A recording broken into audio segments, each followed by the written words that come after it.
Hello, my name is Puneet Agarwal. मैं आपको BCom first year में अकाउंट्स पढ़ाऊँगा।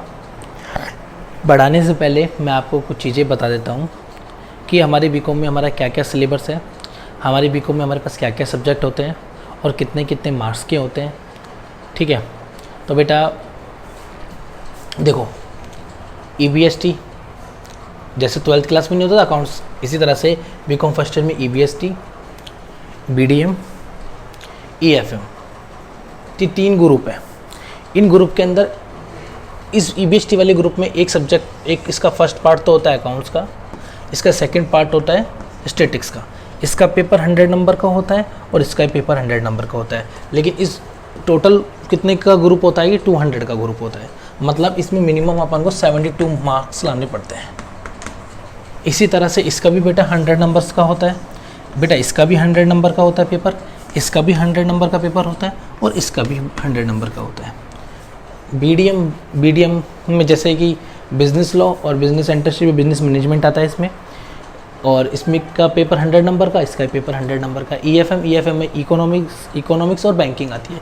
इकोनॉमिक्स का पेपर भी 100 नंबर का होता है और इसका भी 100 नंबर का पेपर होता है।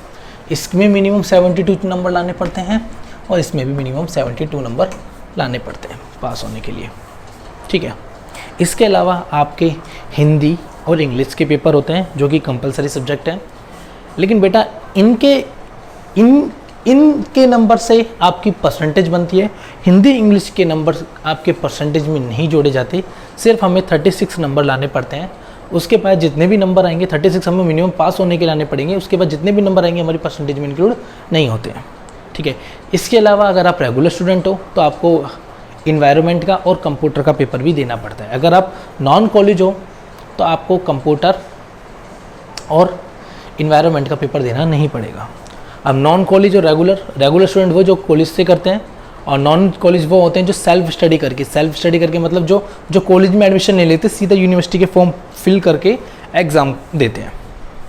ठीक है बेटा, आप मेरी बात को समझ गए होंगे। ठीक है, इसके अलावा मैं आपको बताना चाहता हूँ कि मैं आपको अकाउंट्स में ये वाला पार्ट पढ़ाऊँगा।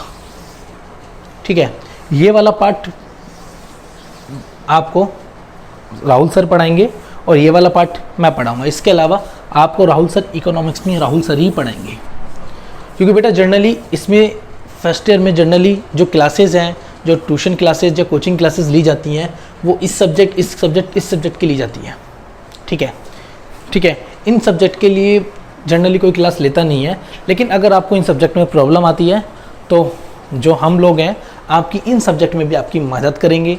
आपको क्या क्या पढ़ना है, क्या क्या समस्या आएंगी, हम उन चीज़ों का आपको समस्याओं का सामना करेंगे। मतलब उनके साथ आपकी जो समस्या है उन्हें दूर करेंगे। ठीक है, ऐसी कोई भी प्रॉब्लम अगर इस सब्जेक्ट में पढ़ने में आती है तो हम आपकी मदद करेंगे। ठीक है बेटा।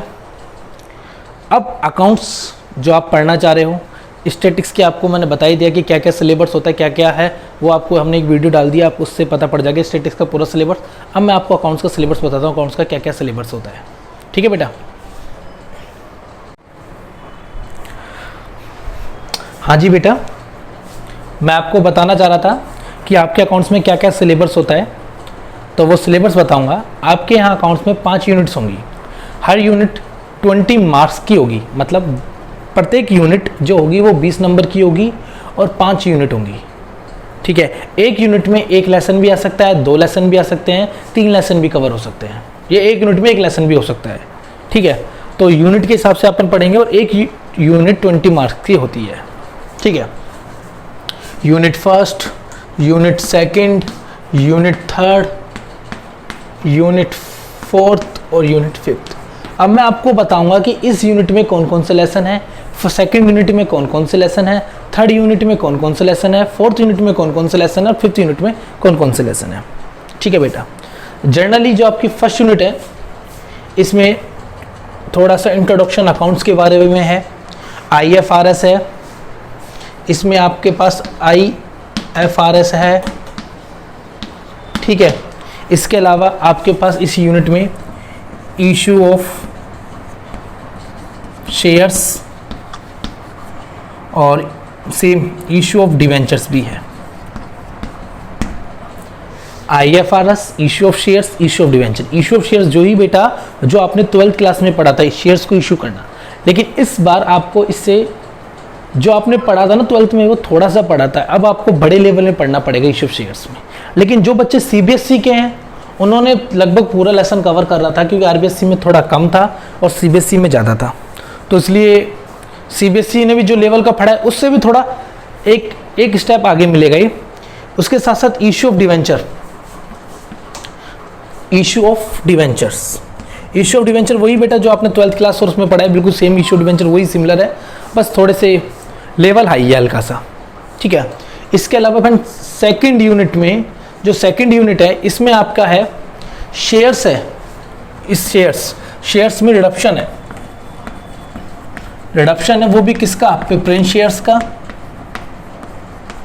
और डिवेंचर्स का। मतलब यहां आपने शेयर को इश्यू करके पैसे ले लिए और यहां आपको शेयर होल्डर को उसके पैसे वापस दे रहे हो। क्या होता है रिडक्शन ऑफ प्रेफरेंस शेयर्स, क्या होता है रिडक्शन ऑफ डिवेंचर्स, कंपनी के अकॉर्डिंग क्या क्या रिजर्व बनाए जाते हैं, वो चीजें पढ़ेंगे, ठीक है बेटा। रिडक्शन ऑफ प्रेफरेंस शेयर्स में आप ये पढ़ोगे प्रेफरेंस शेयर्स का किस तरह से रिडक्शन किया जाता है, और रिडक्शन ऑफ डिवेंचर पढ़ोगे इस लेसन में। इसके साथ साथ थर्ड यूनिट में आप पढ़ोगे अंडरराइटिंग। जैसे बेटा मकान बेचने के लिए ब्रोकर होते हैं, उसी प्रकार शेयर्स और डिवेंचर बेचने के लिए ब्रोकर रखे जाते हैं। उनकी क्या अकाउंटिंग होंगी, क्या अंडरराइटर्स होते हैं, वो इस यूनिट्स में पढ़ेंगे बेटा। डिटेल में तभी बात करेंगे जब ये यूनिट पढ़ाएंगे। इसके अलावा इसमें प्री एंड पोस्ट एक्विजिशन, ये लेसन भी कवर करेंगे थर्ड यूनिट में, ठीक है, ठीक है। इसके अलावा भाई 4 यूनिट जो आपकी होगी, इसमें आप पढ़ोगे फाइनल अकाउंट। फाइनल अकाउंट वो 11th क्लास वाले नहीं, इस बार आप फाइनल अकाउंट्स पढ़ोगे कंपनी के। आपने वहां प्रोप्राइटरशिप बिजनेस के पढ़े थे और 12th क्लास में आपने पार्टनरशिप के फाइनल अकाउंट पढ़े थे, इस बार आप कंपनी के फाइनल अकाउंट पढ़ोगे। इसके साथ साथ एक अच्छा सा लेसन है जिसे बोलते हैं इंटरनल रिकंस्ट्रक्शन, वो भी आप पढ़ोगे इसके साथ साथ, ठीक है बेटा। इसके अलावा आप यूनिट 5 जो आपकी पूरी थ्योरेटिकल है, इसमें आपकी सिर्फ टैली है, ठीक है बेटा। और हर एक यूनिट 20 मार्क्स की है, 20 मार्क्स की है, ठीक है बेटा। बात समझ गए। इस फर्स्ट यूनिट में आपके पास इश्यू ऑफ शेयर्स है, इश्यू ऑफ डिवेंचर्स है। सर बोर्ड में थोड़ा समझ में नहीं आ रहा बेटा, तो मैं आपको एक जो सिलेबस है वो मैं आपको व्हाट्सअप कर दूंगा। ये जो सिलेबस है बेटा मत्स्य यूनिवर्सिटी का, इसके अलावा अगर आप राजस्थान यूनिवर्सिटी में हो तो आपके ये यूनिट से ही है, ये यूनिट सेम है, बल्कि थर्ड और चौथी यूनिट में चेंजेस है, तो उसके लिए आपको अलग लेसन पढ़ रखे हैं। उसकी जो थर्ड यूनिट है उसमें जो लेसन है वो ये है, इंश्योरेंस क्लेम है शायद एक यूनिट्स में, और हायर पंच इंस्टॉलमेंट है एक यूनिट में, और लीफो फीफो है एक यूनिट, तो ये है। एक unit valuation of shares, valuation of goodwill है, और बाकी की जितनी भी यूनिट है वो सेम है, बस आपके टैली नहीं है और इंटरनल रिकंस्ट्रक्शन नहीं राजस्थान यूनिवर्सिटी में। इसके अलावा जो लेसन है वो मैंने आपको बताई दी कौन कौन से लेसन एक्स्ट्रा है। बाकी की मैं आपको सिलेबस